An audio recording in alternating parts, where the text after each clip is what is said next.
My name is John Gibbons, and I am the senior minister of the First Parish in Bedford. Bedford is what you may call a suburb, but you may not call our problems different or unrelated to the problems faced by any of the clergy here today. Our cities and suburbs are interdependent in an indivisible commonwealth. As for the proposed legislation, I have parishioners incarcerated in our prisons. I also have parishioners who have been victims of crimes. We demand that criminals be brought to justice, but we know as well that justice must be tempered by mercy. Rather than impose an inflexible, cookie-cutter, one-size-fits-all, lock 'em up and let the devil take the hindmost strategy to corrections, if we are to be smart, amen, we must maintain the flexibility provided by judicial and parole discretion. Plenty of people need to be locked up, but plenty of people need to be corrected by the rehabilitation programs that are already too scarce in our system. We do not need to drain our precious resources by warehousing more and more and more prisoners. This legislation is not tough on crime. This legislation is tough on taxpayers. Yes, sir.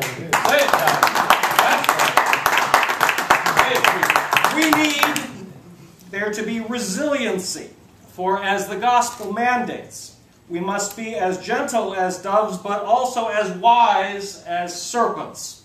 If we are to be tough on crime, we must be tough-minded, yes, and use not just our brawn, but our brains. Amen.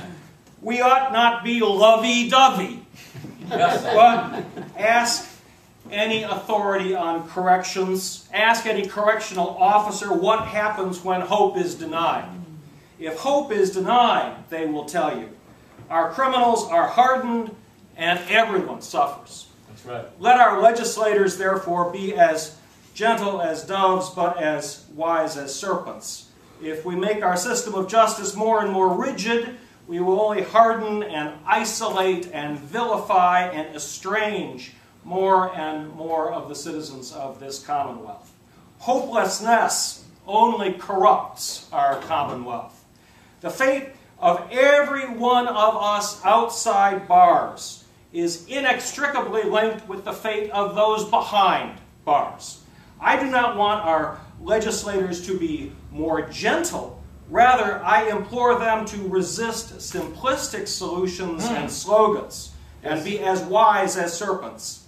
Balancing the claims of justice and mercy, yes, the better part of valor is discretion. Yes, sir. I call upon our legislature to show some valor, and I call upon my colleagues in every faith community, city and suburb, to support sentencing legislation that is fundamentally fair.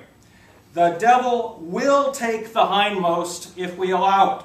And so inasmuch as ye have done it unto one of the least of us, so too ye have done it to all of us. May God and the great and general court preserve our commonwealth of Massachusetts. All right.